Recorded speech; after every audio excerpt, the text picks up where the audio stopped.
So in this video I'm going to be looking at the sound and how it's used not only in dialogue but also the use of sound and sound effects within the irrational fear of nothing. Um, Obviously myself and my partner Erwin have already looked at camera work in this short film, but now I'm going to focus more specifically on the sound, and obviously because I've researched camera work I can see how the two work well together. It feels like Tuesday. So obviously, It's Tuesday. at the very start, we're hearing him saying like, "Oh, it feels like Tuesday," and "There's something wrong with my watch," and all these little things that sort of like are problems that he faces, which aren't really problems in like the long run, the grand scheme of things. That wouldn't be to you and I say, but to him, like he fears for everything. So here, in fact, the dialogue is that he's saying every time he leaves his apartment, he's fearing that it'll come back and it'll be in flames. So it's like it's sort of going through that journey of every little thing that he thinks it's saying, which is something we're going to try and interpret in our short film.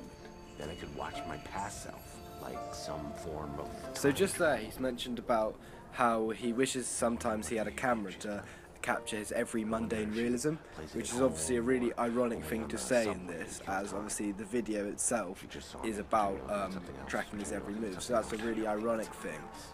And obviously that use of irony and satire is common in a short film, so we might even perhaps use that kind of thing in our short film.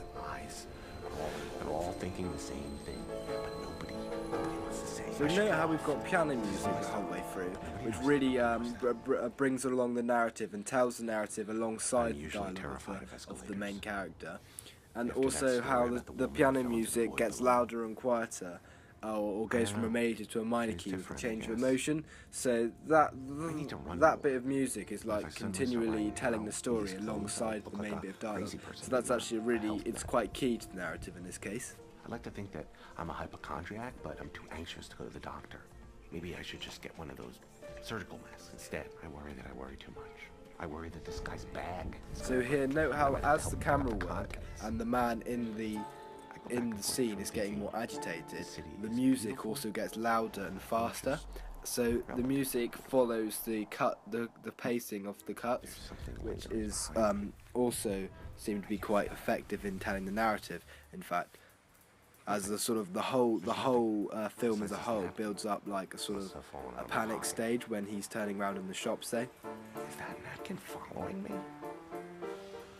So obviously now we've got more of a beat, we've got a drum beat in the music as well, as he's continually worrying about things. For example there, the napkin following him, which is obviously quite key to the narrative, as we're now sort of getting how he must feel quite stupid with quite clumsy drums in the music.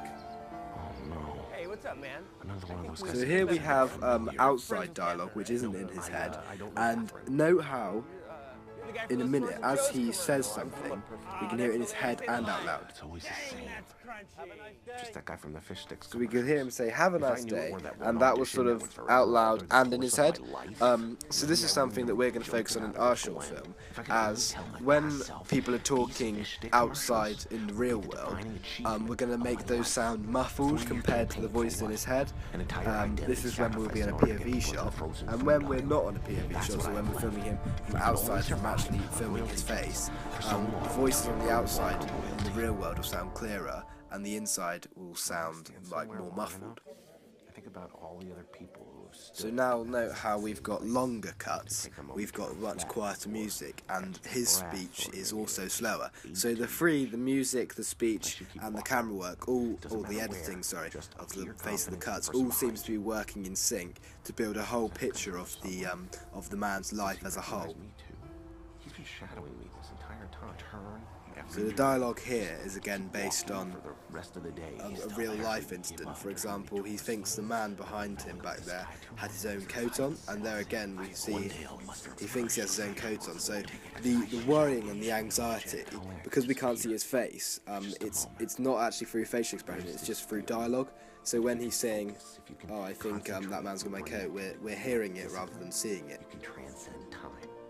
You could re-experience. So note how the music's getting a lot louder now and a lot faster as the pacing of cuts is getting faster, and also his dialogue is getting faster. So as again we see the whole film just build up a lot of tension. And note how now the music suddenly changed from major to minor. What's the point? What's the point of going back if you and now it's gone again slower change anything. as his voice has gone slower. So, as I said before, that all the three working in sync. I don't know what he thinks I know.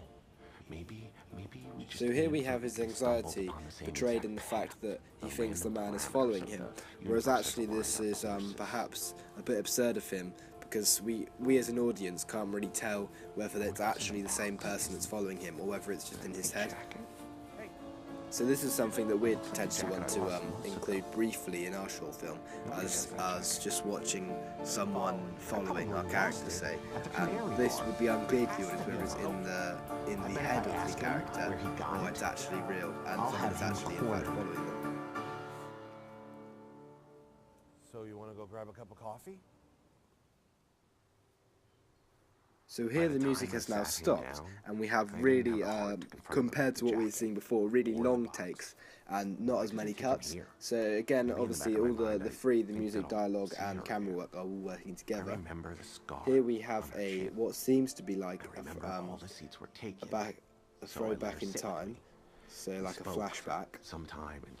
He's talking about the woman. So again, as I said in previous videos, as whatever they're talking about, we often see visuals to match what they're talking about. Maybe time travel isn't all. So obviously the piano is still in the background, just really quietly. So obviously, as I've seen from this short film, the soundtrack, often like tells the narrative. So here we are, the only shot we see which isn't from just behind. We finally see his face. And he's sort of realizing what's wrong with him. So yeah, it's quite interesting. And then obviously at the very end we have the credits run with the piano that's been playing the whole way through. So this is something that I'd like to include in my short film, as in when the original, like the soundtrack that's been going on the whole way through, I'd really like to include that in the credits as well, because it brings good closure, as we've not like changed music or anything. So yeah, that's something we could consider in our own short film. So yeah, that's all I've got. So yeah, thanks for watching.